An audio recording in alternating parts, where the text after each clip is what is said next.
Alright, YouTube, checking back in with the Chevy SS project. This is how it looks right now, completely bare.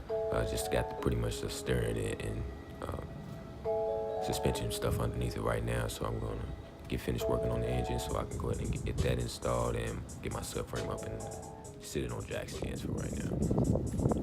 Alright, this is the LS3 I've been building for this. It's an L99. I got an LS9 cam in and some competition springs, all ARP head bolts and bolts, everything around. Now I don't have any kind of earth tools at all. I got a few whiz wheels and a drill, you know.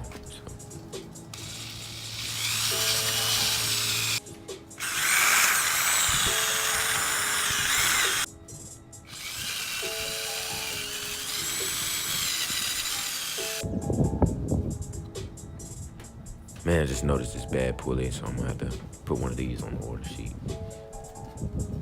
All right, I just kinda got this mocked in place for right now. I'm gonna go get some good RTVs that'll withstand some high temperature to seal my exhaust on. Now, I've been really thinking about getting some long tubes for this project, but I don't know. And I keep hearing that you can't really beat GM at their own game with this exhaust, you know, so I don't know. Tell me what you guys think in the comment section below. Make sure you like, comment, subscribe for more videos on the Chevy SS. I plan on getting this dyno tuned once I get the engine in and full of fluid. So stay tuned.